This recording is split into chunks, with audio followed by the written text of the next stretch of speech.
Hello friends, Beauty's bake and cook চ্যানেলে আপনাদের সবাইকে স্বাগত জানাই। আজকে একটা চেরি ফ্লাওয়ারের কেক ডেকোরেশন আপনাদের সঙ্গে শেয়ার করব। কেকটা ছিল আমার 1 পাউন্ডের চকলেট ফ্লেভারের কেক। আমি প্রথমেই এটা 3টে লেয়ারে কেটে ক্রাম কোট করে ফ্রিজে রেখেছিলাম 10-15 মিনিট। তারপরে ফাইনাল আইসিংটা করছি। আইসিংয়ের সময় আমি খুব বেশি ক্রিম ইউজ করি না, কেননা অনেক কাস্টমার আছেন যারা বেশি ক্রিম পছন্দ করেন না। সেক্ষেত্রে কম বেশি কে কোনটা পছন্দ করেন সেটা বোঝা যায় না। তাই সবসময় ব্যালেন্স করতে গিয়ে আমি মিডিয়াম পরিমাণ ক্রিমটাই ব্যবহার করি। মানে ক্রাম কোটটা এই কারণেই করি যাতে ক্রিমের ভাগটা খুব বেশি না দিতে লাগে। তবে যেসব কাস্টমার বলে দেন যে ক্রিমটা যেন একটু বেশি দিই, তাদের ক্ষেত্রে তখন বেশি ক্রিম ব্যবহার করি।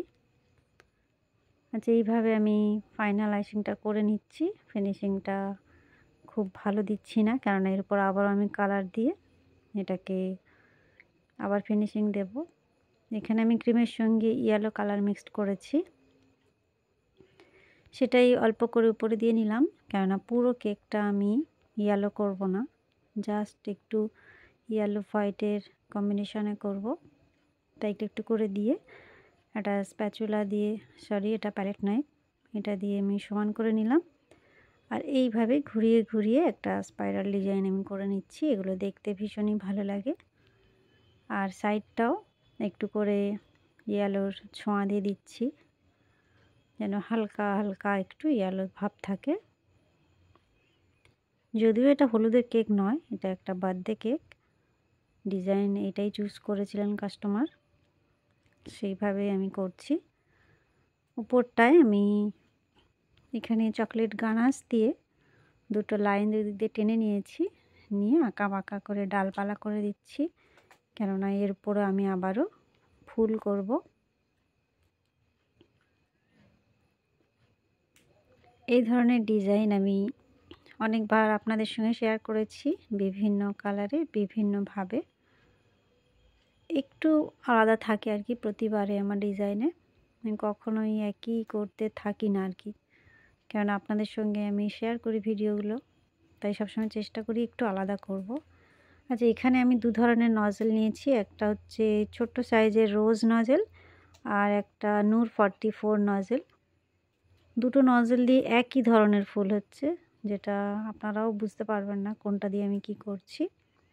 আমি এখানে 5টা করে প্রথমে পাপড়ি বানাচ্ছি, তারপরে আবার তার উপর থেকে ডাবল পাপড়ি করে দিচ্ছি।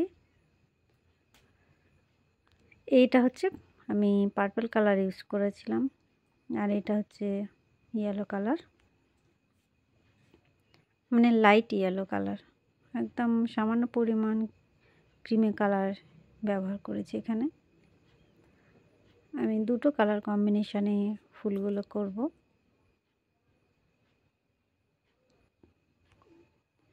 এখানে প্রতিটা ফুল আমি ডাবল লেয়ার করেছি আর কি। একটা করে পার্পল, একটা করে ইয়েলো, এরকমভাবে ডিজাইনটা কমপ্লিট করেছিলাম।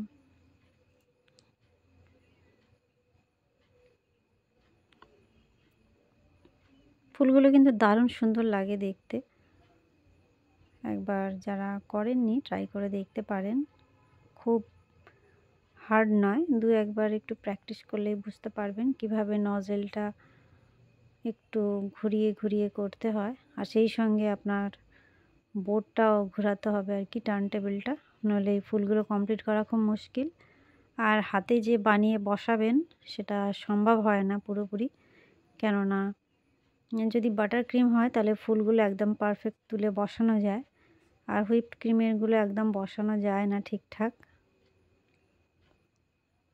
একটু অসুবিধা হয়। ওই জন্য যতটা পারা যায় কেকের উপরেই ডিজাইনগুলো কমপ্লিট করতে হয়, আর বারবার এই টার্ন টেবিলটা ঘোরাতে হয়। এবারে একদম ডিপ ইয়েলো কালার ক্রিম দিয়ে আমি ফুলের মাঝখানে রেণুগুলো করছি, শুধু পার্পলের উপরেই দেব এটা। আর ইয়েলো ফুলের উপরে আমি চকলেট গানাশ দিয়ে করে দিচ্ছি। মনে হলো দুটো ফুলে দুরকম রেণু দিলে বেশি ভালো লাগবে, এই জন্য এটা করলাম। আর নিচে বর্ডারটা করে নিচ্ছি ইয়েলো কালার ক্রিম দিয়ে। পাইপিং ব্যাগটা একদম ছোট্ট করে কাটা, ছোট্ট ছোট্ট পার্লের মতো বার হচ্ছে ডিজাইনগুলো।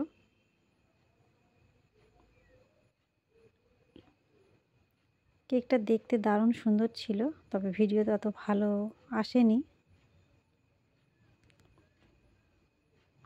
আমি এখানটায় নামটা লিখে নেব, সেই সঙ্গে হ্যাপি বার্থডেও লিখে দিচ্ছি।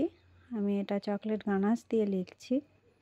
গানাশটা খেয়াল করবেন যেন একদম স্মুথ থাকে, আর যদি অসুবিধা হয় তাহলে একটু হালকা গরম করে নেবেন, কিংবা ক্রিম দিয়ে লিখলেও সুন্দর করে লেখা যায়। এই যে আমি কয়েকটা পার্ল দিয়ে মাঝখানে ছড়িয়ে ছিটিয়ে দিচ্ছি, মানে সুগার বল আর কি। আর পরে আমার মনে হলো একটু পাতা করে দিলে দেখতে ভালো লাগবে, যার জন্য আমি পাতাটা বানিয়ে দিচ্ছি। ফের এটা ছোট সাইজের লিফ নজেল দিয়ে করছি। এর কোনো নাম্বার নেই, সে কারণে আমি বলতে পারলাম না নাম্বারটা। যেখানে সেখানে ভালো লাগবে সেখানে বানিয়ে দিলাম। আমার চ্যানেলে আমি বিভিন্ন ধরনের ডিজাইন আপনাদের সঙ্গে শেয়ার করেছি, সেগুলো দেখে অনেক রকম টিপস আপনারা পেতে পারেন। এই যে কেকের ফাইনাল লুক বন্ধুরা, ভালো লাগলে অবশ্যই একটা লাইক দেবেন, চ্যানেলটা সাবস্ক্রাইব করে রাখবেন। দেখা হবে নেক্সট নতুন কোনো ভিডিওয়। Bye bye.